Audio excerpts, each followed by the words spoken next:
রাজনৈতিক বিষয়ে এখন কোনো মন্তব্য না করাই ভালো, আপনাদের সাথে কথা হবে রাজনৈতিক বিষয়ে মন্তব্য আজকে কালবেলাতে নিউজ করেছে, আপনি যেটা এখন ক্লিয়ার করেন নাই, ওখানে বলা হচ্ছে যে এনসিপিতে যাচ্ছেন না, আপনি গণ অধিকার পরিষদে যাচ্ছেন, বিএনপির সাথে আলোচনা চলছে, এই যে নানা গসিপ গুলো চলছে, আপনি যদি একটু পরিষ্কার করেন কোন দিকে যাবেন। না, কালবেলা তো আমি কোনো কিছু বলি নাই বা আমি এই বিষয়ে এখন কিছু বলছিও না, কারণ আমি মনে করছি যে এখন রাজনৈতিক বিষয়ে কোনো বক্তব্য দেওয়াটা উচিত হবে না। আমি যথাসময়ে আপনাদেরকে জানাবো, আপনারা খুব দ্রুতই জানতে পারবেন। আর নির্বাচন করব ঘোষণা দিয়েছি, নির্বাচন কোথা থেকে করবো এখনও ঘোষণা দিইনি।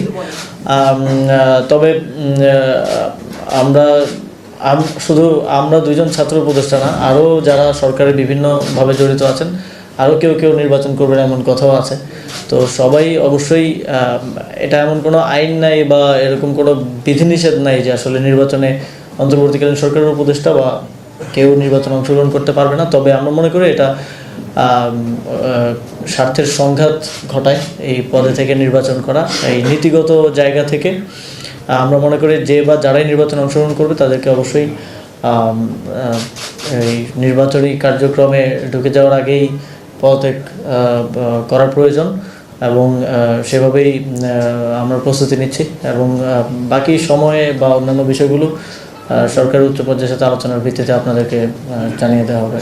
কোনো কিছুই তো এখনও ফাইনাল হয়নি, ডেটও ফাইনাল হয়নি, শিডিউল ঘোষণা, তো সব কিছু ফাইনাল হোক আস্তে ধীরে। অবশ্যই যদি কোনো অনিয়ম থাকে দুদক সেটা অনুসন্ধান করতে পারে এবং যদি অনুসন্ধান করে তারা কিছু পান আমাদেরকেও জানাতে পারেন, আমরা প্রয়োজনীয় ব্যবস্থা গ্রহণ করব। মা, পিম্পল 5 দিনেই চলে যাবে। যাবে না মা। জাপ নিমের 5 অংশের পাওয়ারে 5 দিনেই দূর হবে পিম্পল। হিমালয়া পিউরিফাইং নিম ফেস ওয়াশ। বর্তমান অন্তর্বর্তীকালীন সরকার সর্বদা চেষ্টা করছে উত্তরবঙ্গের উন্নয়ন বৈষম্য কমাতে। দেশের গড় দারিদ্র হার যেখানে 19.2%, সেখানে রংপুর বিভাগের দারিদ্র হার 25%। কিছু উপজেলার সাক্ষরতার হার 50%-এরও কম। এই প্রেক্ষাপটে লাইব্রেরি নির্মাণ অত্যন্ত গুরুত্ব বহন করে। লাইব্রেরিগুলো কেবল বই রাখার স্থান নয়, আমরা প্রত্যাশা করি এগুলো জ্ঞান চর্চা, গবেষণা এবং সৃজনশীল চিন্তার কেন্দ্র হিসেবে কাজ করবে। শিক্ষার্থীরা এখানে কেবল বই পড়বে না, বরং বইকে ভালোবাসবে, জ্ঞানকে আত্মস্থ করবে এবং দায়িত্বশীল নাগরিক হিসেবে নিজেদের গড়ে তুলবে।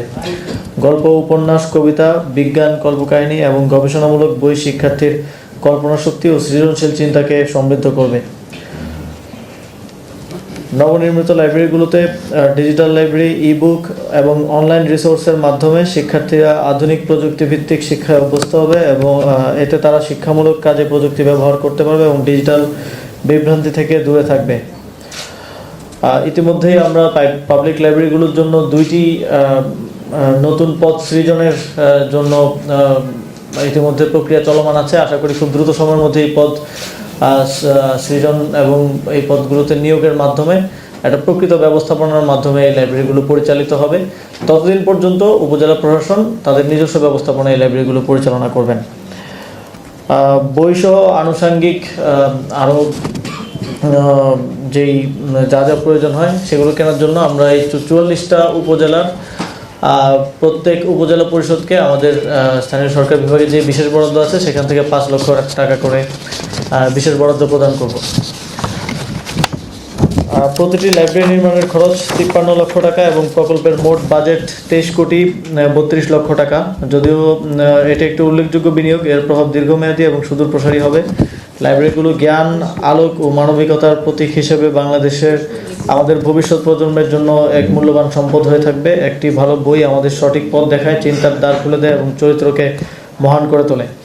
আমি সবশেষে সংশ্লিষ্ট সকলকে, উপজেলা পরিষদ, প্রকৌশলী, শ্রমিক এবং প্রকল্প বাস্তবায়নের সকল সহকর্মীকে কৃতজ্ঞতা জানাই। তাদের কঠোর পরিশ্রম এবং নিষ্ঠা ছাড়া এই অর্জন সম্ভব হতো না।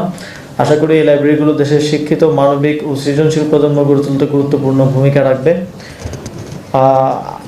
এবং আজকে যেহেতু খুব দ্রুত সময়ের মধ্যে আমাদের এই 44টি লাইব্রেরি আমরা অবকাঠামোগত কাজটা শেষ করতে পেরেছি, আজকে আমি আমাদের বাকি সকল উপজেলায় এই একই ধরনের লাইব্রেরি স্থাপনের উদ্যোগের ঘোষণা করছি। আশা করি আগামী 1 বছরের মধ্যে এই লাইব্রেরিগুলো বাস্তবায়িত হবে।